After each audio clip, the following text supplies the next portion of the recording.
Hello, wine-drinking people. Welcome for a special edition of Wine Watch Television with our good friend Don Hartford from Hartford Court, now the CEO of the Jackson family empire. Well, I've known Don for many years. I remember the first tasting with the first, I don't know if it was the first vintages of the wines, this 97, 98? Yeah, it was, and probably 94 vintage Pinot Noir, 95 vintage Pinot Noir. You put on that tasting down at Two Chefs in Miami and plotted your wines blind against the 1996 Grand Cru Burgundies with top-level stuff, Jaillet, Loire on the table, wines that were 10 times the cost of your wines, which is one of the most daring things to do, I think, to plot what you consider could be the greatest Pinot Noirs from this country against what's been established for 1,000 years in Burgundy. And your wines came out first, second, and third place on that afternoon.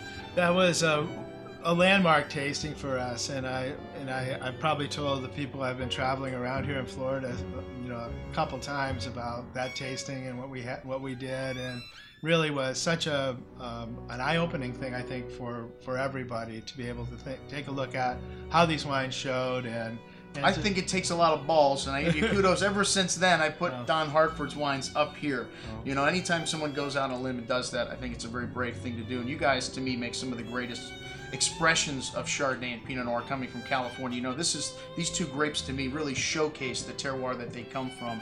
We're a winery that specializes in single vineyard designated wines. So this last vintage, we probably made 25 different wines, and 10 to 12 Pinot Noirs, 6 or so Chardonnays, and also some old vine Zinfandel single vineyards. What's this different about this Russian River Chardonnay from all the other wines you made? Well, when we make our single vineyard designated wines, what we're trying to do is tell the story of a place. And we're looking for what we call high personality or extreme personality vineyard sites. And usually it's blocks within a vineyard.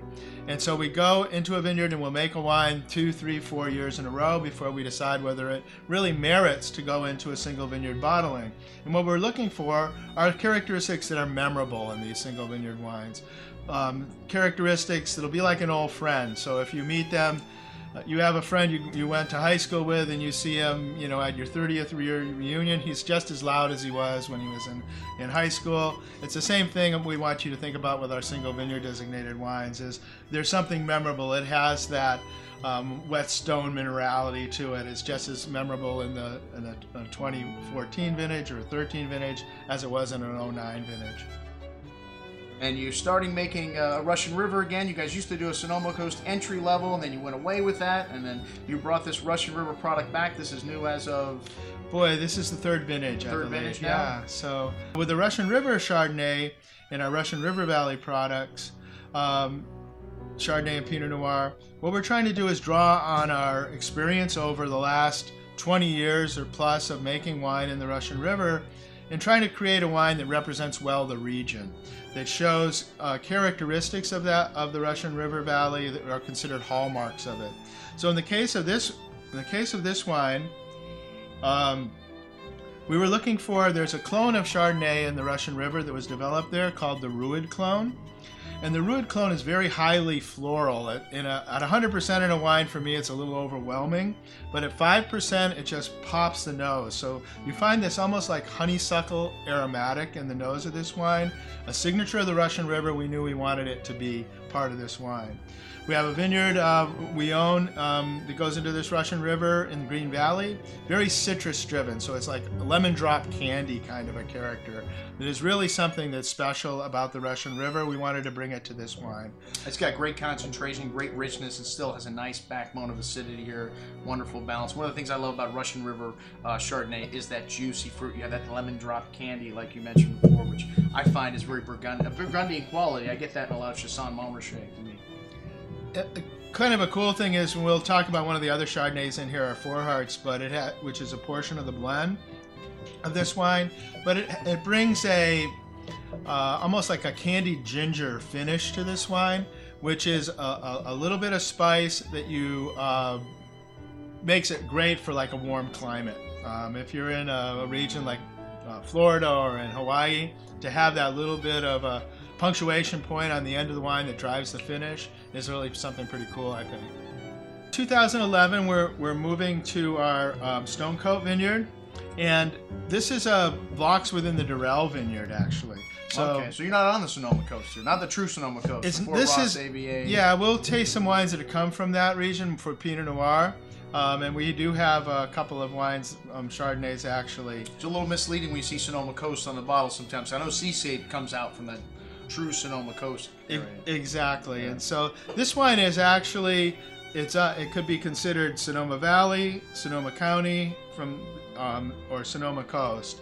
And it's really hard to decide what do you want to call this vineyard, the Stone Cote Vineyard. It's part of the Durrell Vineyard. Again, a lot of people make wines from this vineyard. We happen to own half of it.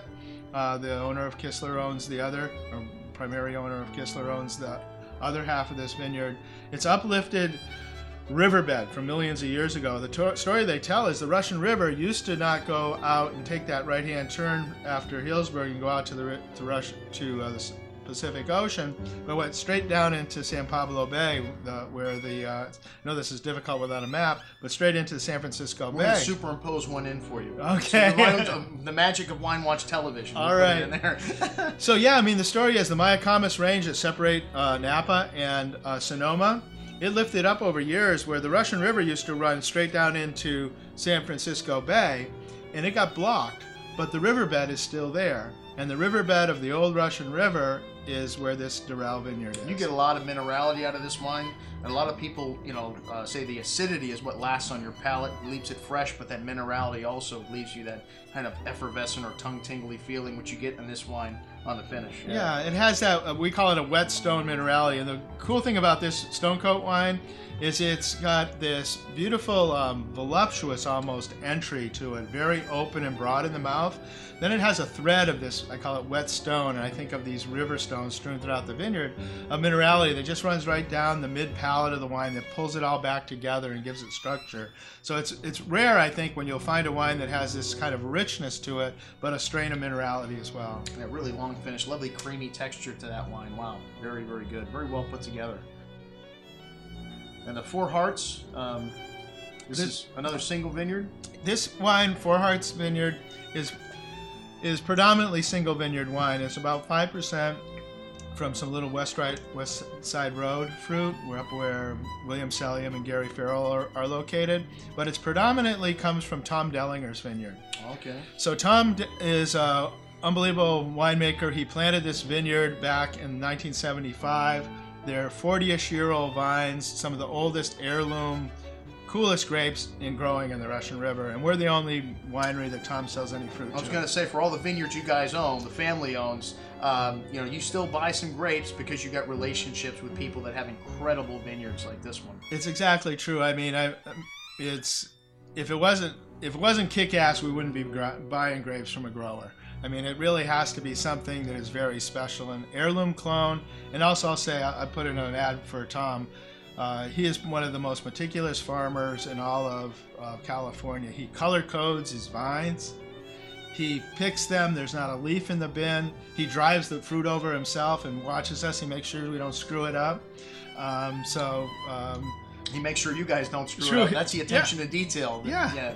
But his wines are legendary. A lot of people don't know about it because he's not a good promoter, Yeah. unfortunately. But his grapes, you can tell the intensity in this wine. Wow. Yeah. It has layers of texture, really keen acidity, but at the same time, a body of weight to the wine that is really pretty cool. And it is kind of what brings that ginger note to the Russian River. Nice little spice. Yeah, very nice. And the Seascape, this has always been one of my favorites. So Seascape Vineyard Chardonnay is what people often say is if you can see the ocean from a vineyard in California, you're probably not going to get the grapes ripe there. Too cold, yeah. It's too cold. You have the maritime influence. What was it that Mark Twain said? The coldest winter he ever spent was a summer in San Francisco. I know I tried to surf out there, Santa Cruz. I needed 2 wetsuits. And I grew up here.